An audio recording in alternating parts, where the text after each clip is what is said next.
à Dieu. Tu es béni dans le nom de Jésus. La grâce et la paix du Seigneur sont avec toi.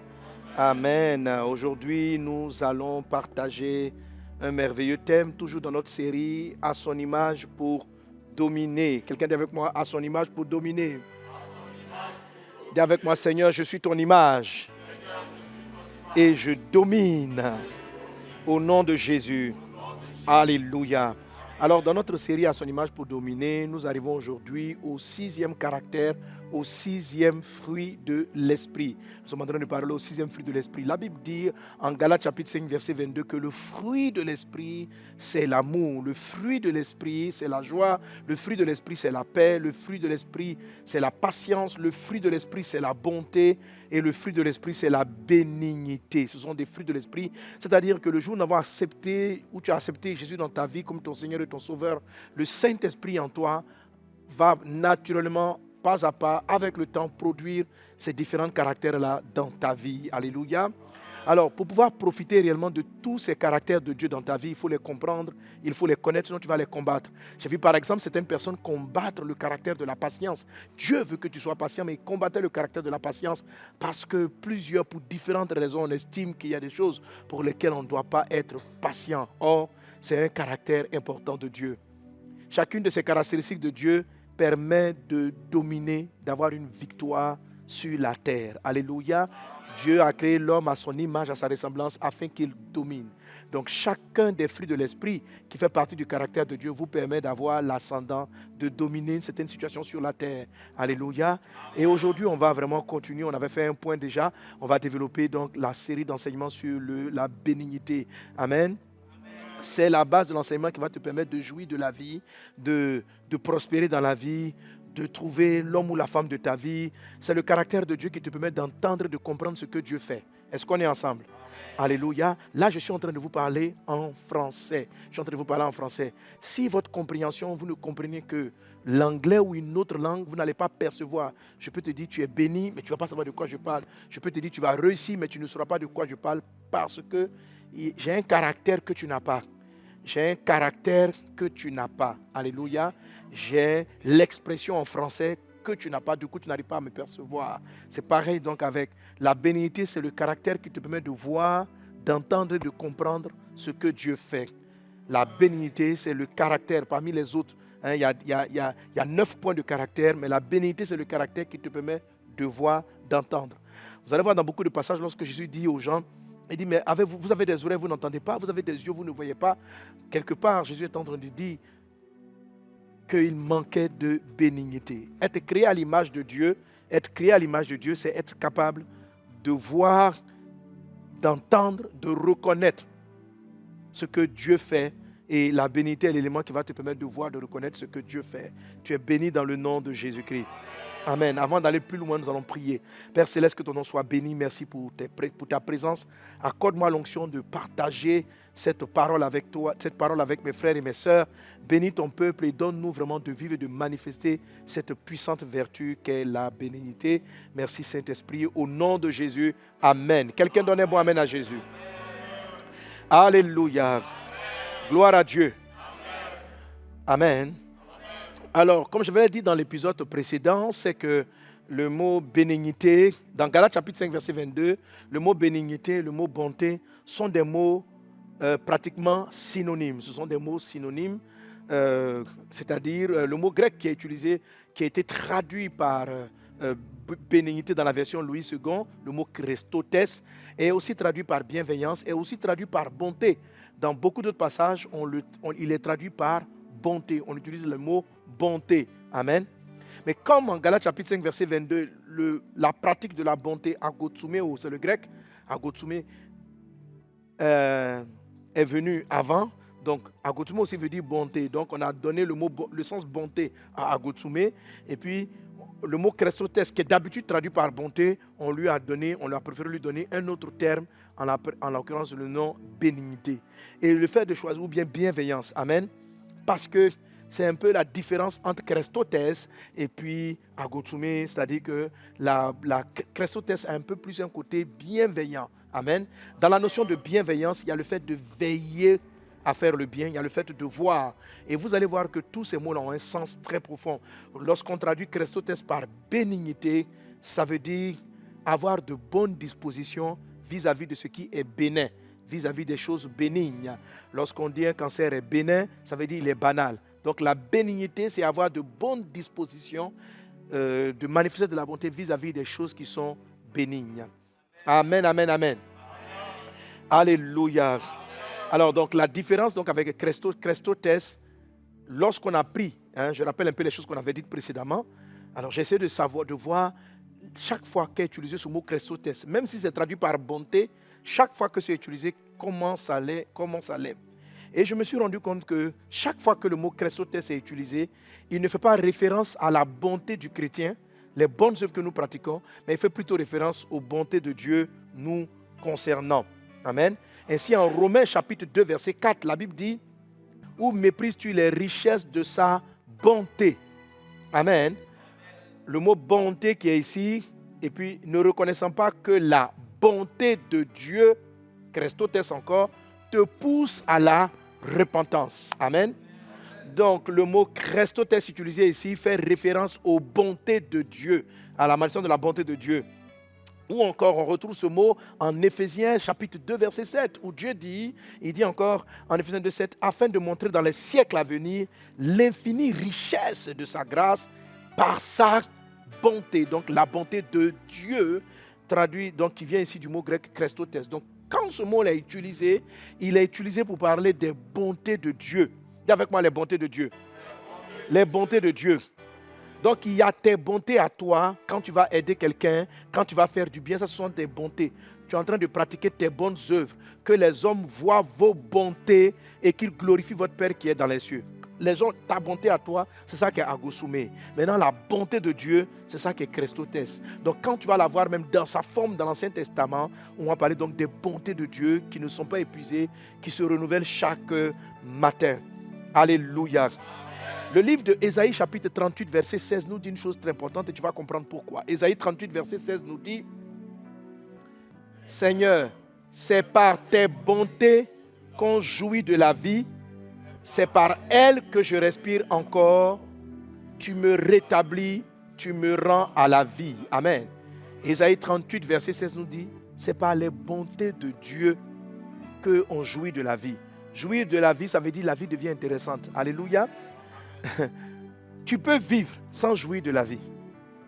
Tu peux aller à l'école, mais l'école ne sera pas intéressante. Tu peux voyager, mais le voyage ne sera pas intéressant. Le mot jouir, ça fait jouissance, ça fait de la joie.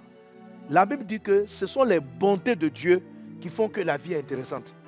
Si tu ne perçois pas, si tu ne reçois pas les bontés de Dieu, ta vie va être fade, ta vie va être problématique. Il dit par tes bontés, tu nous relèves. Que les bontés de Dieu te visitent et que tu les saisisses dans le nom de Jésus.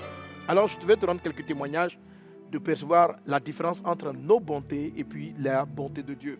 Amen. Comment les bontés de Dieu m'ont plusieurs fois sauvé et été pour moi une grande bénédiction.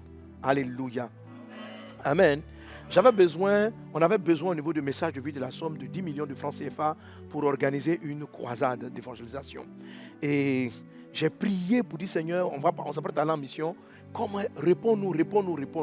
Et Dieu dans sa grâce nous a répondu. Amen. Comment il a manifesté sa bonté envers moi? Il m'a envoyé une idée. L'idée, c'était de regrouper 5 femmes. Donc il m'a montré les 5 dames. Il dit de les appeler, de les regrouper. Et puis avec elles, on va organiser un cocktail où on allait présenter les œuvres d'évangélisation de messages de vie et appeler vraiment les gens à donner. Dans les 5 personnes qui me présentaient, il y avait une dame, une d'entre elles qui n'était pas convertie. À l'époque, elle n'était pas convertie. Donc, ça m'avait choqué. J'ai dit, mais comment je perçois une femme dans le groupe qui n'est pas convertie? Mais j'ai décidé d'obéir à Dieu. Alléluia. Je les ai appelés et je vous ai raconté ça. À l'issue des échanges, comme dans l'organisation, les dames décident de donner des participations chacune. Et celle-là que je ne comprenais pas, je jugeais païenne. J'ai dit, mais comment elle est dans l'équipe? Celle-là, elle va faire une offrande pour le programme de 10 millions de francs CFA. Alléluia. Donc, Dieu a été bon pour moi pour pourvoir à cette croisade. Mais il a pourvu à cette croisade par une idée qui m'a conduite vers une personne qui, de manière évidente, n'était pas une personne qui allait le mieux supporter l'œuvre d'évangélisation parce qu'elle-même, à cette période, elle ne connaissait pas vraiment encore le Seigneur. Et j'ai obéi à cette bonté de Dieu. La bonté de Dieu est venue vers moi par cette dame-là. Amen. Et on a pu avoir tous les fonds indispensables à l'évangélisation. Est-ce qu'on est ensemble? Amen. Alléluia. Amen. Gloire à Dieu. Amen. Amen. J'ai connu une période de grand endettement. Je devais plus de 60 millions de francs CFA, près de 100 000 euros de dette. Et je ne savais pas comment m'en sortir. J'avais plusieurs créanciers. En fait, c'est une série de mésaventures qui m'avaient amené dans ce type de dette. Un ami nous avait prêté de l'argent pour lancer une société, mais on n'a pas eu certaines autorisations de fonctionner. Puis la société a dû fermer et on n'était plus à même de pouvoir lui rembourser cet argent. Ça m'a fait déjà une dizaine de millions de dettes. Des véhicules qu'on m'avait prêtés à vendre et puis à ramener les sous, arrivés à Abidjan, ont été volés. Ça m'a fait encore un certain nombre de dettes.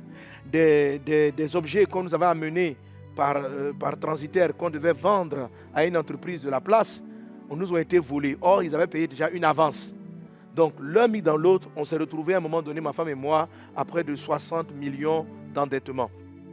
Et j'ai crié à Dieu. La Bible dit que lorsque le malheureux crie, Dieu entend, l'Éternel entend. Alléluia. Et Dieu a entendu notre prière. Et Dieu nous a envoyé sa bonté. Alors, la bonté de Dieu est arrivée cette fois-ci encore comme une idée. L'idée, c'était d'aller voir un des créanciers principaux à qui je devais plus de 10 millions, environ 12-13 millions. C'était d'aller le voir et puis de lui proposer la somme de 100 et quelques mille francs pour rembourser la dette.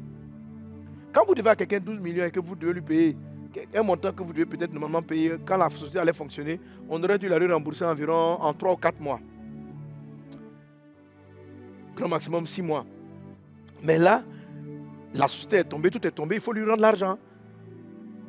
J'étais coincé et l'esprit me dit, mais va, propose-lui cette somme-là. Je ne sais plus combien je l'ai proposé parce que ça date de longtemps. Peut-être la somme de 100 000 francs. Et puis il a dit, bon, on a 150 000, quelque chose comme ça. J'ai dit, ok. Parce que j'avais un petit salaire. J'avais un salaire en ce moment-là. Et c'est à partir de lui que je voulais tenter le remboursement.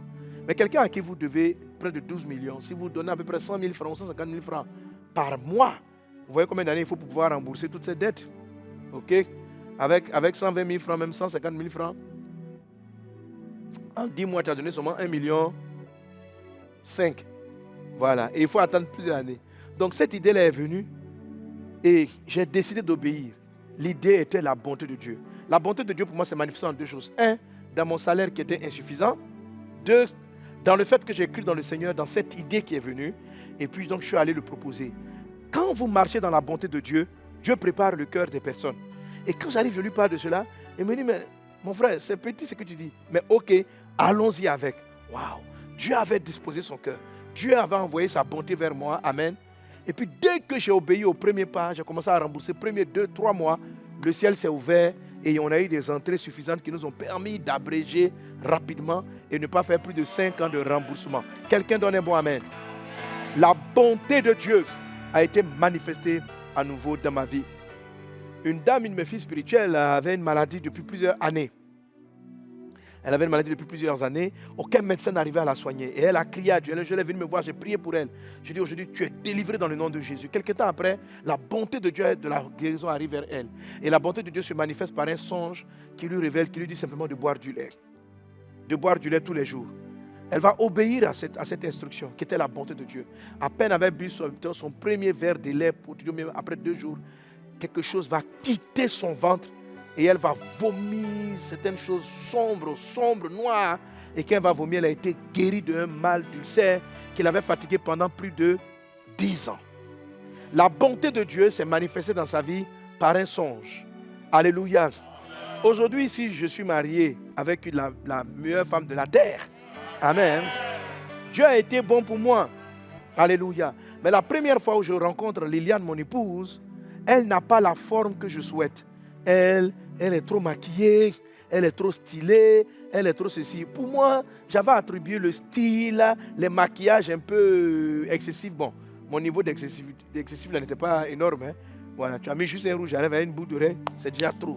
Tu es déjà Chanel. Pourquoi tu mets rouge à lèvres? Ça, c'est pour attirer l'attention des gens. Pourquoi tu mets des boucles d'oreilles? C'est pour dire aux gens que tu es belle. Donc, dans mes standards, je préférais donc des sœurs sans maquillage, sans Si j'entends même qu'il y a une semaine qui ne me parle pour moi, même là, je suis content. Voilà. Voilà, donc c'était mes standards de l'époque. Et puis,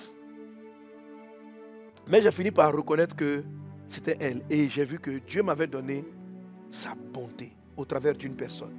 Alléluia. Dis avec moi les bontés de Dieu. Les bontés de Dieu.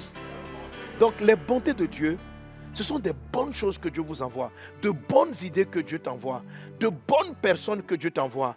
Ce sont de bonnes relations que Dieu t'envoie. C'est des bonnes choses que Dieu t'envoie. Ce sont de bons rêves que Dieu t'envoie. C'est comme ça. La bonté de Dieu arrive, elle prend une forme de rêve d'une personne. Elle prend divers types de formes. Amen. Alléluia. Mais si tu as remarqué dans mes témoignages, j'avais besoin d'argent, mais la bonté de Dieu ne s'est pas manifestée en moi sous forme d'argent. Elle se manifestait sous forme d'idées. Le temps de mon mariage allait arriver, la bonté de Dieu s'est manifestée en moi en me faisant rencontrer quelqu'un, mais qui n'était pas dans mes standards. Alors c'est ça qui fait que la bonté de Dieu est quelquefois assez difficile à percevoir. Alléluia. Amen. Une des prières récurrentes des disciples, c'était cette prière: Seigneur, fais-moi voir, des apôtres, Seigneur, fais-moi voir ta bonté. Seigneur, fais-moi voir. Amen. Psaume 107, verset 43 nous dit ceci: que celui qui est sage, Psaume 107, 43. Que celui qui est, on lisons ensemble, 107, 43, 1, 2, 3. Que celui qui est sage prenne garde à ces choses et qu'il soit attentif aux bontés de l'Éternel. Amen. La Bible dit, si tu es sage, il faut être attentif. Ça veut dire quoi? Que les bontés de Dieu pour jouir de la vie nécessitent un type d'attention et un regard très particulier. Amen. La sagesse veut dire que quand Dieu t'envoie une bonne chose, il faut être attentif. J'aurais pu rater ma femme si je la jugeais par l'apparence. J'aurais pu ne pas avoir cette somme d'argent dont j'avais besoin pour la croisade si j'avais dit, étant donné que cette femme-là ne connaît pas Jésus, elle ne peut pas m'aider. Je ne serais jamais sorti de la dette si j'avais dit, comment est-ce que je peux me lever pour aller proposer à quelqu'un à qui je dois 12 millions une somme de 100 000 francs. Ça n'a pas de sens, c'est un manque de respect. Comment je ne serais jamais sorti de la dette si j'avais considéré les choses que Dieu m'avait dites comme étant insignifiantes, banales ou hors de ma culture. C'est la raison pour laquelle il dit, par la bonté de Dieu, on jouit de la vie. Écoutez, j'ai joui de ne pas être endetté par une bonté de Dieu. Parce que tu ne peux pas jouir de la vie. Chaque fois on était à la maison, on nous menaçait avec des huissiers, on nous appelait que bientôt on va venir vraiment, on va vous envoyer un courrier d'huissier. Un jour on a déposé un courrier d'huissier. Donc tu ne peux pas jouir de la vie. Mais il a fallu d'une idée que j'ai reçue, j'ai accepté et j'ai fonctionné avec elle pour sortir de la dette. Et la vie est devenue plus intéressante. Aujourd'hui, je suis épanoui dans ma vie. Mais il a fallu que je reconnaisse derrière la personne qui n'avait pas la forme que je voulais, que je reconnaisse que Dieu m'avait envoyé ma femme. Quand j'ai accepté ça, aujourd'hui je jouis de la vie. La Bible dit que c'est par les bontés de Dieu qu'on jouit de la vie. J'ai compris que les chrétiens qui ne jouissaient pas de la vie, qui étaient malheureux, ils étaient malheureux parce qu'ils n'avaient pas su reconnaître les bontés que Dieu leur avait envoyées. Parce qu'on n'a pas su reconnaître les bontés. Que Dieu ouvre tes yeux afin de comprendre les bontés. Que Dieu ouvre tes yeux afin de saisir sa bonté. La bonté de Dieu, on l'a lu la dernière fois, mais la bonté de Dieu va te secourir. Psaume 109, verset 26. Secours-moi, Éternel, mon Dieu. Sauve-moi par ta bonté. La bonté va te donner des enseignements. La bonté de Dieu, pas ta bonté à toi. La bonté de Dieu va te donner des enseignements. Psaume 119, verset 124. Agis envers ton serviteur selon ta bonté et enseigne-moi tes statuts. La bonté de Dieu enseigne les statuts. La bonté de Dieu donne la sagesse. Psaume 107, verset 43. On vient de le citer. Les bontés de Dieu, quand tu es triste, tu as perdu quelqu'un, tu es malheureux, Dieu va t'envoyer une de ses bontés pour te consoler. Psaume 119, verset 76. C'est par la bonté de Dieu que nos prières sont entendues au ciel. Sinon, on ne mérite même pas d'aller au ciel. On ne mérite pas d'être reçu par le ciel. Mais c'est la bonté de Dieu qui fait qu'on arrive au ciel. La bonté de Dieu. La Bible dit que c'est Jésus-Christ qui crée en nous le vouloir et le faire. Vous savez, l'apôtre Paul dit, j'ai travaillé plus que tout le monde. Non pas moi, mais la grâce de Dieu qui est avec moi. Il dit, je suis ce que je suis par la grâce de Dieu qui est avec moi. Et cette grâce n'a pas été vaine. Donc l'apôtre Paul reconnaissait que son caractère zélé, sa vie de prière, c'est-à-dire que c'est une bonté que Dieu t'envoie pour que tu pries. Un homme naturel ne peut pas prier régulièrement. C'est-à-dire Dieu te regarde et puis il dit, je t'envoie la force de la prière. Dieu te regarde et il dit, je t'envoie une bonté. Amen. Écris les livres. Mon naturel, depuis que j'étais élève, je n'arrivais pas à commencer un projet et à l'achever. J'étais comme tourmenté ou bien j'avais un esprit d'inachèvement. C'est comme si finaliser une chose parce que je n'avais pas confiance en moi. Je n'avais pas confiance en moi. Quand j'ai donné ma vie à Jésus, j'ai compris dans mon cœur que je devais écrire, je devais enseigner. Et le Seigneur me dit, les choses qu'il me révèle devaient faire l'objet d'ouvrages. Mais je n'arrivais pas à écrire. Je commençais, je m'embrouillais, je réalisais, je n'allais pas quelque part. La bonté de Dieu. D'abord, sa bonté me mettait manifestée dans ma femme. Sans ma femme, les livres ne seraient pas sortis. Amen. Mais sa bonté m'a connecté avec des personnes qui écrivaient. Et il m'a dit, sa bonté m'a donné de la sagesse. Il dit, quand tu rencontres quelqu'un qui fait quelque chose que tu n'arrives pas à faire, sois reconnaissant à Dieu pour le don qu'il a. Il faut savoir que le don qu'il a n'est pas naturel. Que tout don, toute capacité est un don de Dieu pour les hommes. Même quelqu'un qui est intelligent, qui réfléchit bien en classe, c'est la bonté de Dieu qui lui a donné ce cerveau-là. Amen. Donc si tu reconnais que c'est la bonté de Dieu et que tu sèmes dans cette bonté, elle viendra en toi. Car la Bible dit que celui qui donne un verre d'eau à un prophète en sa qualité de prophète reçoit une récompense de prophète. Quand j'ai eu, qu'est-ce qu'on a dit? On dit que celui qui est sage soit attentif aux bontés de Dieu. Donc, j'ai été attentif à cette bonté. Et qu'est-ce qui s'est passé? Elle m'a donné la sagesse de comprendre ces choses-là. Et aujourd'hui, j'ai interprété les hommes qui savaient écrire comme étant des bontés de Dieu envers moi. J'ai reconnu la bonté. J'ai semé dans cette bonté. J'ai semé dans certains amis. Dans quelqu'un comme Pasteur Yvan. Avant que je n'écrive un livre, il en avait écrit plusieurs, 3 ou 4. Un jour, je suis venu, j'ai dit, homme de Dieu, vraiment, je n'ai pas cette dimension-là. Et puis, j'ai fait une offrande. Un autre ami pasteur, le bishop Dag. Et la grâce de rencontrer de tels hommes, Dieu m'a partagé cette grâce. Aujourd'hui, c'est un ouvrage par mois. Amen. Par la grâce de Dieu. L'apôtre Paul dit, j'ai travaillé plus que tous. Mais tous ces amis qui étaient pour moi des modèles, par la grâce de Dieu, aujourd'hui, à ce jour, j'ai écrit plus de livres que tous. Bon, sauf le bishop Dag. Amen. Je suis à plus d'une 30aine de livres. Et ça vient comme ça. Mais c'était pas, la bonté de Dieu pour moi était quoi? Ça a été de rencontrer ces personnes. Quand je rencontre Pasteur Yvan, c'est une bonté que Dieu m'envoie. Mais la même bonté m'a donné la sagesse de dire que quand tu rencontres quelqu'un qui a une grâce de Dieu que tu n'as pas, donne-lui un verre d'eau, reconnais la grâce et sa grâce va venir dans ta vie. Amen. Amen. C'est pour ça. C'est ce qui fait que la bonté de Dieu vous accorde la sagesse. C'est par la bonté qu'on devient sage. C'est par la bonté de Dieu qu'on jouit de la vie. C'est par ses bontés, tout. Les bontés de Dieu incluent la grâce. La grâce. La grâce du pardon, c'est de la bonté. Alléluia. Amen. Amen. Alors, donc, il y a un élément qui revient lorsqu'on parle de ces bontés. Un risque de mépris. Romains chapitre 2, verset 4. Romains chapitre 2, verset 4 dit ceci, que où méprises-tu les richesses de sa bonté? Amen.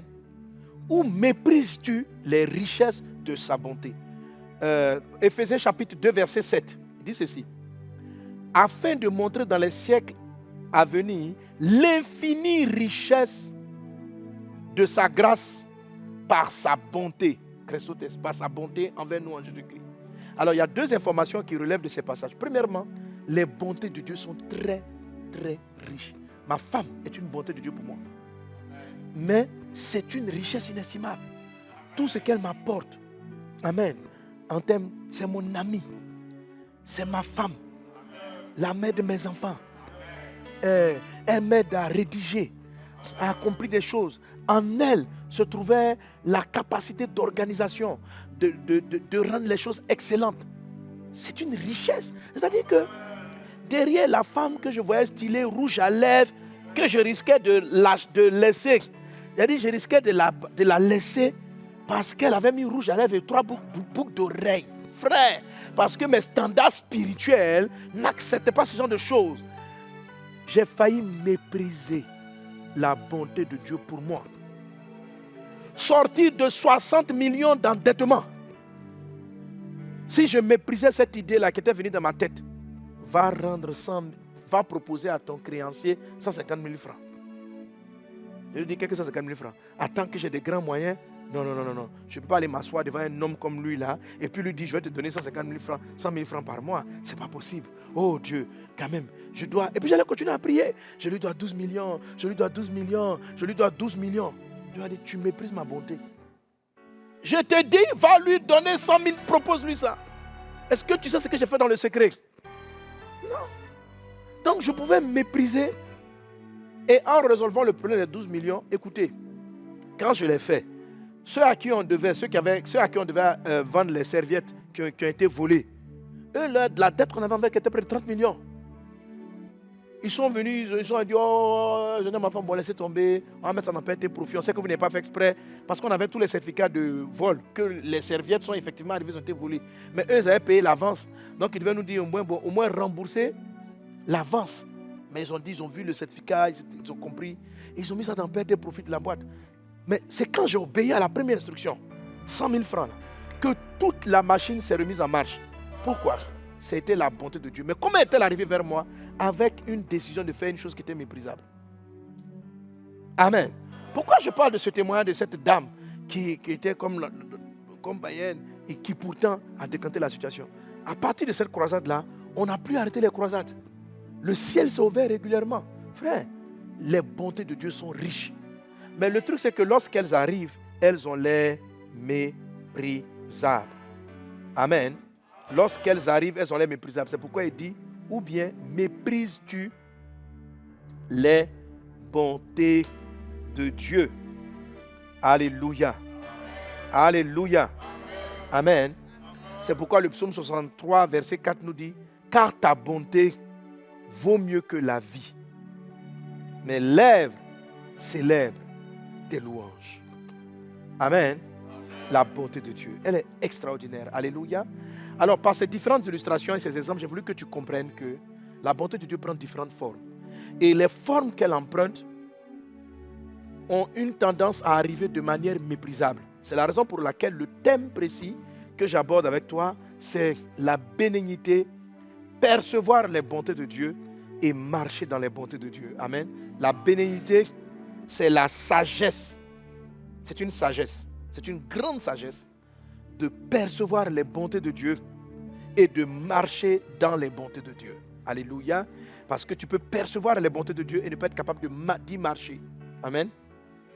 Alléluia. Parce que la bonté de Dieu arrive, amène 100 000 francs. Derrière, il y a tout un process. Va voir la personne, il y a tout ça.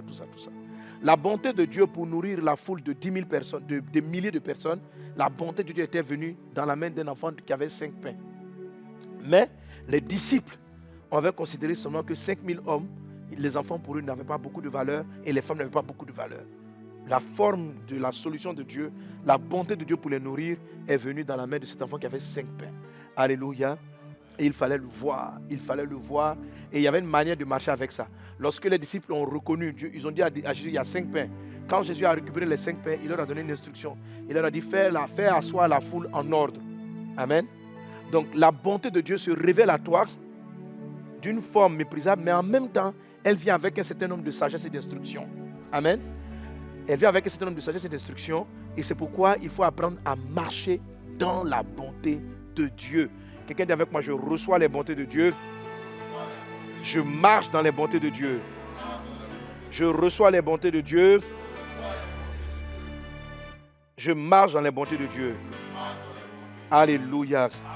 Que Dieu te fasse voir sa bonté. Psaume 85, verset 8. Éternel, fais-nous voir ta bonté. Il dit, lisons ensemble, il a dit quoi? Éternel, fais-nous voir ta bonté et accorde-nous ton salut. Alléluia. Donc si tu arrives à voir la bonté de Dieu, tu vas voir le salut. Tu vas jouir de la vie. Si tu arrives à voir les bonnes choses que Dieu fait dans ta vie, tu verras le salut. Alors, amen. Donc l'idée principale que tu retiens, c'est que la bénignité, c'est être capable de voir la bonté que Dieu t'envoie. 1. 2, c'est de développer, de grandir dans cette bonté de Dieu. C'est ce qu'on appelle la bénignité.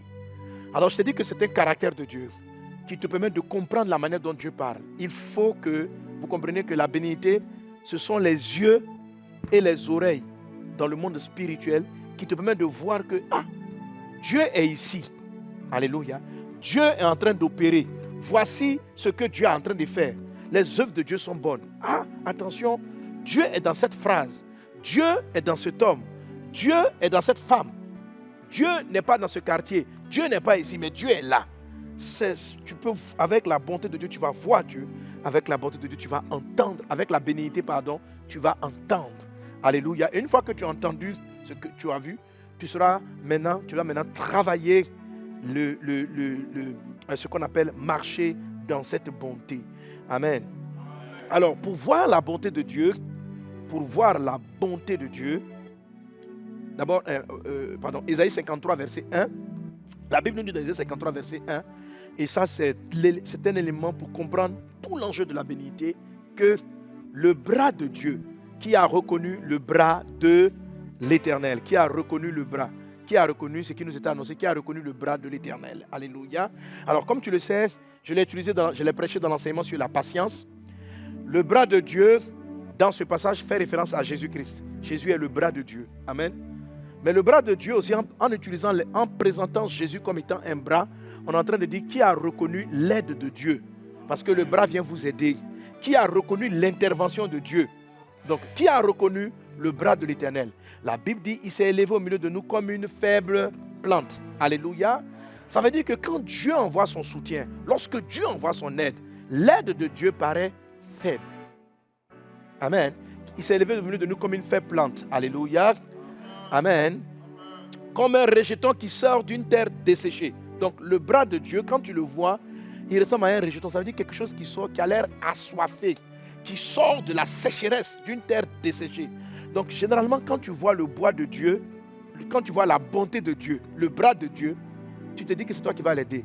Pour ce qui est de l'anecdote avec ma femme, c'est que quand je l'ai vue avec son rouge à lèvres et ses boucles d'oreilles, je l'ai apprécié. J'ai dit, mais la soeur là, vraiment, elle est bien, mais regarde, elle est Chanel. Elle a des boucles d'oreilles, elle met les rouges à lèvres. Et puis j'ai eu envie d'aller l'exhorter. Alléluia. Donc je voulais aller l'abréver de la spiritualité. Et quand je suis arrivé chez elle à la maison, je dis, très sœur, je peux passer? Elle dit, oui, j'habite là, passe tel jour à telle heure. Donc je suis arrivé là-bas pour l'exhorter. J'étais venu à mon ami. Quand on a fini de discuter, quand elle m'a parlé de sa relation avec Dieu, je dis, elle était là, dit, hier, l'Esprit m'a dit ceci. Quand je priais, l'Esprit a fait cela. Elle dit, elle a rouge à lèvres, puis Dieu lui parle. Elle a rouge à lèvres, boucle d'oreille, et puis elle a une relation spéciale avec le Seigneur. Amen. Donc, j'avais l'impression que c'est plutôt moi qui devais l'aider, mais j'ai découvert autre chose. Une personne profondément aimant le Seigneur, attachée profondément à Christ, une passionnée de Jésus. Est-ce qu'on est ensemble? Donc, le bras de Dieu, lorsqu'il arrive, la bonté de Dieu, lorsqu'il arrive, quelquefois, elle paraît comme ce que vous devez aider. Mais en réalité, c'est elle qui va vous aider après. Alléluia. Donc, le bras de Dieu ressemble à un rejeton qui sort d'une terre desséchée. On peut continuer, on peut avoir le texte à l'écran.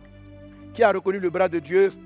Il n'a ni beauté. Donc, le bras de Dieu, très souvent, peut-être même l'homme ou la femme que Dieu va te donner, parce que ton conjoint est une bonté de Dieu pour toi.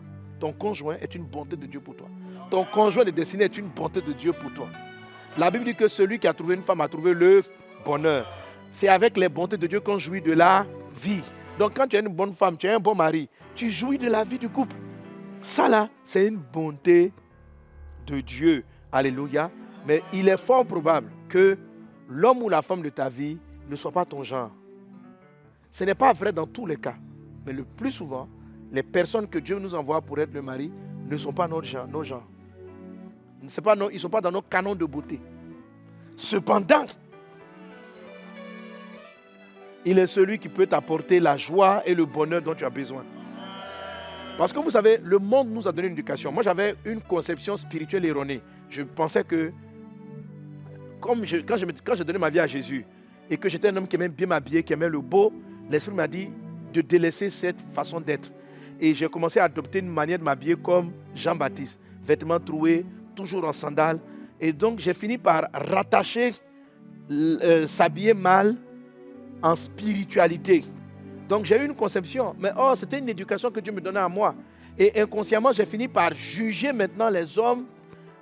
J'ai fini par juger la spiritualité des personnes par rapport à leurs vêtements. Parce que moi, j'avais un problème avec les vêtements. Donc pour moi, quand tu t'habilles très bien, tu es une personne charnelle. Quand tu te fais belle, tu es une femme charnelle. Parce que moi, je me faisais beau, mais moi, je me faisais beau pour me faire voir. Je faisais beau pour attirer le regard sur moi. Et donc, c'était charnel. Donc, Dieu va m'amener à y renoncer. Mais ça va bâtir en moi un certain raisonnement. Donc, en fait, on juge les critères de beauté en fonction de l'éducation qu'on a eue, en fonction des gens qu'on a fréquentés. Donc, on a des critères qui se lèvent dans notre vie. Et ce sont ces différents critères-là qui peuvent nous faire marquer. Parce que quand on dit la beauté est relative. Alléluia. Alléluia. Voilà, la beauté est relative. Voilà. Une fille, elle dit dans sa vie, elle rêvait marier un Denzel Washington. Elle voulait un homme qui soit comme ça. Mais quand elle a commencé à fréquenter le frère, très beau aussi, mais pas style Denzel Washington, alléluia. Il n'a pas son style, c'était totalement différent. Mais elle a trouvé en lui ce que Dieu voulait qu'elle ait. Amen. Un homme attentionné, un ami, un homme avec qui elle peut rire, avec qui elle peut s'amuser. Et en fait, c'est ce qu'elle voulait. Mais le monde l'avait forgé parce que tout le monde regarde la télévision. Waouh, il est beau, quel bel homme, il est grand, il marche avec élégance. Donc elle ne savait pas qu'au fur et à mesure, à force d'écouter ce genre de choses-là, le cerveau avait fini par rattacher la beauté à un type de critère. Il y a des pays là où pour être une belle femme, c'est elle qui a les lèvres bien ouvertes et puis on a mis une alvéole là dans ses lèvres. Donc plus c'est comme ça, plus les boucles d'oreilles, quand les gars la regardent, ils disent waouh, elle est trop belle. Donc la beauté est culturelle. Alléluia. Il y a d'autres pays, les critères occidentaux de beauté. La femme doit être fine, maigre, puis elle marche comme ça. Waouh, elle est belle. Et les gens cherchaient des femmes. Pendant que ici en Afrique, à un moment donné, il fallait avoir de grosses formes. Waouh, elle est belle. Donc en fait, la beauté est relative. Alléluia. Ce dont tu as réellement besoin, la bonté de Dieu pour toi, ça ne sera pas de te donner ce qui est né d'une convoitise de la culture du monde. Bâtir un mariage, c'est bâtir une vie solide qui va aller loin. Et Dieu sait mieux que quiconque ce dont tu as besoin. Il y a des choses que tu penses être la réponse à tes besoins, mais ce ne sont pas tes besoins. En fait, c'est plutôt une convoitise que le monde t'a donnée, un système que le monde t'a donné. Tu veux être conforme au monde. Comme par exemple, aujourd'hui, les hommes, il y a une tendance, ils préfèrent les filles claires. Donc, ça fait que la femme, elle pense que pour qu'elle soit appréciée, il faut qu'elle s'éclaircisse la peau. Mais ça, c'est de la corruption de ta pensée. Ta pensée était corrompue. Parce que dans ton teint ébène, dans ton teint là, tu es toute belle, tu es très belle. Alléluia. Donc, il ne faut pas aller te complexer. Tu vas aller changer la couleur de ta peau et puis ton frère ne va pas te reconnaître. Alléluia. Amen.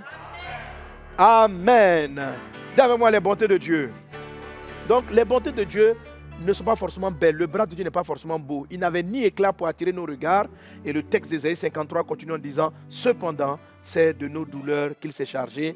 Cependant, il résolvait nos problèmes. » Et c'est là la difficulté. La difficulté, c'est tout ce qu'il y a autour qui rend les bontés de Dieu méconnaissables, dignes quelquefois d'être méprisées par rapport à nos standards, par rapport à notre manière de voir le monde. Cette façon de fonctionner-là nous éloigne de la bonté de Dieu. Qu'est-ce que c'est que 100 000 francs devant 12 millions? Alors je me dis, mais si je dois commencer à rendre 1 million, mais est-ce que Dieu m'a dit que j'allais rendre 100 000 francs tout le temps? Il m'a dit, va proposer ça à la personne.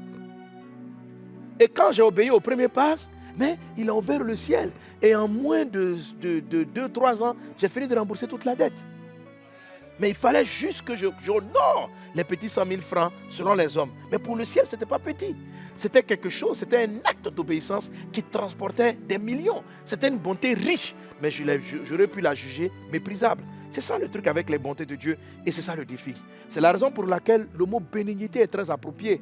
Parce que bénignité veut dire les actes de bonté qu'on manifeste envers ce qui est bénin. 100 000 francs, c'est bénin devant 12 millions. Alléluia. C'est bénin devant 12 millions, d'où l'expression de la bénignité. Amen. Alors le point avec lequel je vais terminer cet épisode-là, c'est le contentement. Dis avec moi le contentement. Alors note bien ce mot contentement parce qu'il va être le point de notre acrostiche de 12 sagesses. Vous avez vu tout à l'heure que la Bible dit que le sage, amen, voilà, doit être attentif aux bontés de Dieu. Que celui qui est sage prenne garde à ces choses et qu'il soit attentif aux bontés de l'Éternel. Psaume 107, verset 43. Alléluia. C'est pourquoi les principes que je vais aborder sur la base du mot contentement seront appelées 12 sagesses. Ce sont des sagesses. C'est quoi la sagesse? La sagesse, c'est une manière de voir le monde. C'est une manière. On dit que quelqu'un est sage, ça veut dire que face à une situation donnée, il n'a pas le même raisonnement que tout le monde. La sagesse est une façon de raisonner. La sagesse est une manière d'appréhender les choses. C'est ce qu'on appelle la sagesse. Alléluia. Alors quand tu abordes les choses avec une certaine délicatesse, un certain savoir qui va amener ce que tu as vu, ce que tu as perçu, à résoudre des problèmes, les gens diront que tu es sage. Alléluia. Donc ce que je vais partager, ce n'est pas des principes en tant que tels. On peut les appeler des principes, mais j'ai trouvé que le mot sagesse était le mieux adapté. Alléluia. Alors, le but de tous ces 12 sagesses qu'on va parcourir avec l'acrostiche du contentement, c'est de nous apprendre donc à voir les bontés que Dieu nous envoie, 1, 2, à les mettre en valeur, à les faire ressortir et à marcher avec elles, à les appliquer. Donc, c'est 12 sagesses qui vont nous aider à pouvoir voir et marcher dans les bontés de Dieu. Autrement dit, manifester la bénignité. Amen, amen, amen. Alléluia. Alors, pourquoi j'utilise le mot contentement pour donner ces 12 sagesses? Ok, premièrement, parce que contentement a 12 lettres, ok, mais surtout parce que c'est l'esprit général de la bénignité. Le contentement est l'esprit général de la bénignité. C'est-à-dire que c'est quelle est la réaction que j'ai vis-à-vis de ce qui est petit. Quelle est la réaction que j'ai vis-à-vis de ce que dans mes standards est méprisable. Quelle attitude j'ai?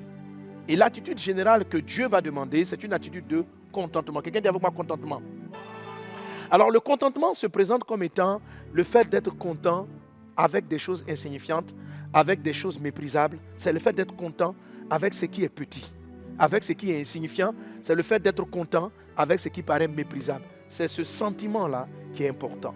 La Bible nous révèle dans le livre de 1 Timothée chapitre 6 verset 6 que, on y va ensemble, 1, 2, 3, c'est en effet une grande source de gain que la piété avec le contentement. Alléluia. Amen. Alors, ce passage est en train de nous révéler qu'il y a beaucoup de sources de gain. Le mot gain, ça vient de gagner. Ok? Gagner, ce que tu gagnes. Ok? Alléluia. Et il faut savoir qu'une des traductions du mot bénignité, du mot Christotes, c'est le mot bénéficence. Je crois que c'est la version Martin. La version Martin utilise, au lieu de dire le fruit de l'esprit, c'est la bénignité, Martin utilise le mot bénéficence. Bénéficence qui veut dire le bénéfice, le gain qu'on trouve des choses. Alléluia. Amen, amen, amen. Alors, l'apôtre Paul dit ici que la piété, c'est en effet une grande source de gain. Ça veut dire, une source de gain, ça veut dire c'est un moteur de victoire. C'est un moteur de choses que tu gagnes. Mais pas un petit, un grand, une grande source. Ce n'est pas une petite source.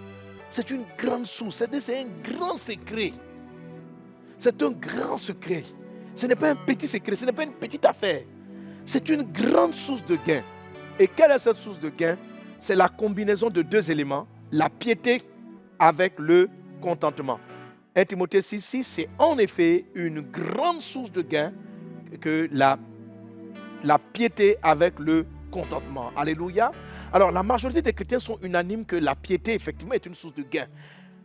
Jésus dit, tout ce que vous demandez, demandez-le dans la prière. Donc, la prière est un moyen de gagner. Et la prière fait partie de la piété. La piété, ce sont nos actes spirituels, nos actes religieux. La prière, le jeûne, la méditation de la parole de Dieu, tout cela, ça fait partie des actes de piété. Même la pratique des bonnes œuvres fait partie de la piété. Amen. La pratique agosumé, ça fait partie des œuvres, ça fait partie de la piété. La Bible dit que c'est une grande source de gain que la piété. Alléluia. Avec le contentement. C'est-à-dire qu'un chrétien, pour gagner beaucoup, doit prier, doit lire la Bible. Dieu dit à Josué, médite ce livre de la loi jour et nuit, afin d'agir fidèlement selon tout ce qui est écrit. Donc, si tu médites, tu vas aller loin. Alléluia. Mais dans tes méditations, tu dois tomber, n'oublie jamais la notion du contentement. Parce qu'on peut beaucoup prier et être toujours mécontent. Ok? Alors, la piété et le contentement, c'est ce qui fait une grande source de gain. Ça veut dire que la piété et le mécontentement est une source de perte. Ça veut dire quelqu'un qui prie, mais qui est mécontent des choses de sa vie, des personnes avec qui il travaille, il n'est pas content de son équipe, il n'est pas content des gens, parce qu'il trouve que les gens sont médiocres, il trouve que les gens font mal les choses. En fait, on est mécontent pour une raison ou pour une autre. quel que soit, quelqu'un se lève un matin pour être énervé, pour être mécontent. Donc on est mécontent parce qu'il y a des causes de mécontentement. Et les causes de mécontentement, même si nous sommes des hommes et des femmes de prière, et que tu demeures mécontent, tu vas perdre. Parce que c'est la piété avec le contentement qui fait qu'on gagne beaucoup. Est-ce qu'on est ensemble? Alléluia. C'est-à-dire, j'ai une vie de prière, mais j'ai besoin de 2 millions pour mettre mes enfants à l'école. J'ai besoin de 2 000 euros, 3 000 euros pour mettre mes enfants à l'école, mais je ne dispose que de 150 euros. Alléluia. Et j'ai envie de dire, qu'est-ce que 150 euros? Qu'est-ce que 100 000 francs par rapport à mes besoins? Ok?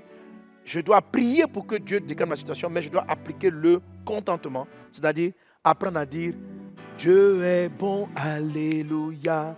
Dieu est bon. Dieu est bon. Il est bon. Avec 150 000 francs, il est bon pour moi. C'est vrai, j'ai besoin de plusieurs millions. Mais merci pour 150 000 francs. Et Dieu est bon. Dieu est bon. Alléluia. Alléluia. Donc voilà, le contentement, c'est être content avec quelque chose qui est insignifiant par rapport à mes besoins réels. Voilà. Le mot contentement est différent de content. Le mot contentement est différent de content. Content, je peux être content je serai content d'avoir beaucoup d'argent. Mais on ne va pas dire, je manifeste le contentement quand j'ai eu beaucoup d'argent. Ce n'est pas du contentement. C'est-à-dire, on vient te donner beaucoup d'argent et puis tu es content. Ça, ce n'est pas le contentement. Voilà. Le contentement, c'est être content avec petit. Le contentement, c'est être content avec peu. Alors, pourquoi c'est important cela? Parce que tout ce que Dieu fait, il le commence avec son bras, c'est-à-dire sans éclat, sans beauté, sans rien pour nous plaire, tout ça. Donc, si je suis souvent mécontent, c'est évident que je vais mépriser ce que Dieu fait. Je serai mécontent, Dieu m'envoie l'administrateur dont j'ai besoin de mon entreprise, mais parce qu'au début, il arrive de manière médiocre, il ne comprend rien, je ne sais pas rendre grâce à Dieu pour le talent qui est à côté de moi. Amen. Parce qu'au départ, la première chose que je perçois de la personne, c'est qu'elle n'est pas talentueuse. C'est qu'elle n'est pas à même de répondre à mon besoin. Alléluia. Donc je serai mécontent à cause de cela. Frères et sœurs, il faut savoir que c'est une des grandes sources de perte. C'est un problème qui fait que les chrétiens ne prospèrent pas. Lorsque Jésus veut multiplier les pains, dans les livres de Jean chapitre 6, Jésus a dit aux disciples d'aller voir. Ils devaient aller vérifier, checker. Donc ils sont allés au-delà des hommes qu'ils avaient comptés, les 5000 hommes. Et ils sont allés voir au-delà. Et qu'est-ce qu'ils ont vu? Un enfant qui avait 5 pains. Et lorsqu'il lui amène les 5 pains, les disciples disent, mais qu'est-ce que cela pour tant de personnes? Jésus, lorsqu'il a pris les pains, la prière qu'il a faite, c'était une prière de quoi? Une prière d'action de grâce. C'est-à-dire, il était content. Il avait 5 pains, il y avait une foule qui avait très faim, il y avait une foule qui était des milliers de personnes, mais Jésus a pris les 5 pains et il a rendu grâce. Il a dit merci. Il a été content du très peu. Et la prière d'action de grâce a décanté et les pains se sont multipliés et les compétences sont sorties. Alléluia. C'est vrai dans la vie des personnes. Écoutez, les gens, chacun, on a tous des qualités et des défauts. Mais est-ce que vous savez qu'on arrive à mieux corriger nos défauts si quelqu'un sait être reconnaissant vis-à-vis de nos qualités? Tu vois? Si tu rencontres une personne qui te dit tout le temps, mais tu ne vaux rien, tu fais mal les choses, ça veut dire qu'il regarde ton côté négatif. C'est comme si de plus en plus, quand tu vas vouloir agir avec elle, tu auras peur. Tu auras peur de son jugement, tu seras intimidé et ça va faire que tu vas faire les choses de moins en moins bien. Mais si par exemple la personne vient, au lieu de se concentrer sur ce qui ne va pas, ce qui la rend mécontent, elle regarde ce que tu as comme qualité. Et puis elle dit vraiment, ce que j'apprécie dans ton travail, c'est que c'est intelligent. On sent que tu réfléchis. Tu vois? C'est vrai que tu n'as pas pris le bon axe de réflexion, mais je t'assure, tu es trop brillant. Tu es quelqu'un, waouh, tu es brillant. C'est vrai que j'aurais voulu que tu parles dans un autre axe, mais vraiment, je suis édifié par ton intelligence. Je suis édifié. Il est en mode contentement. Il est en train de remercier Dieu pour le peu de... Tu n'as pas résolu son problème, mais il a détecté que malgré ton inexpérience ou tes ratés, il y avait une bonté de Dieu en toi. C'était ta petite intelligence ou ta manière d'aborder les sujets. Est-ce qu'on est ensemble? Amen.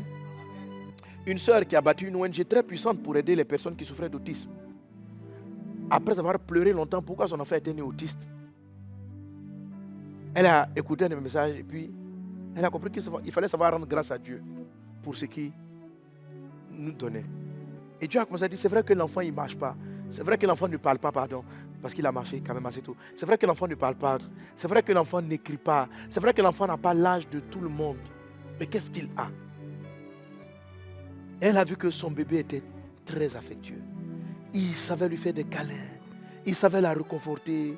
Il ne savait pas s'exprimer, mais il dégageait beaucoup d'amour, beaucoup de douceur. Et donc, elle a commencé à rendre grâce à Dieu pour l'amour qu'il donnait. Ça, qu'est-ce qu'elle a vu? Derrière l'enveloppe des handicaps, elle a vu que cet enfant-là transportait une bonté de Dieu. Et elle a commencé à rendre grâce à Dieu pour cette bonté. Elle a commencé à célébrer Dieu pour cette bonté. Son esprit s'est ouvert. Et puis, aujourd'hui, l'enfant, il parle. L'enfant, il écrit. Et elle dit, le jour où il a commencé à écrire, il savait déjà presque tout lire, tout écrire. Comme si pendant toutes les années, on n'avait pas. C'est comme s'il a rattrapé des années en rien de temps. Alléluia. La puissance du contentement. C'était une femme de prière. Elle y a ajouté le contentement. Et Dieu va aller au-delà. Cette expérience-là qu'elle va vivre va lui donner une sagesse et une grâce pour aider maintenant les familles qui avaient besoin de savoir traiter les enfants autistes. Donc, d'un problème, la bénignité a fait que c'est devenu une source de solution pour bien d'autres familles. Amen. C'est ça la puissance de la bénignité. Alléluia. Mais donc, vous comprenez qu'elle est fondée sur la notion du contentement. Alors, dans l'épisode qui va suivre, on va maintenant aller sur les 12 sagesses qu'on peut retrouver par l'acrostiche sur le mot contentement, avec C pour quelque chose, O pour quelque chose, N pour quelque chose, etc. pour chacune des 12 sagesses. Amen. J'utilise l'acrostiche toujours pour favoriser notre souvenir, notre mémoire et pouvoir reméditer les différents points. Que Dieu te bénisse abondamment. On va prier pour les choses qu'on a entendues déjà. Amen. Et puis on va se plonger dans la parole. Prions. Père Céleste, que ton nom soit béni, je te rends grâce pour toutes choses. Merci pour ce que tu es en train de bâtir dans nos vies par ta parole. Merci pour la bénignité. Apprends-nous à l'utiliser et à marcher avec elle. Au nom puissant de Jésus, quelqu'un donne un bon Amen. Soyez bénis.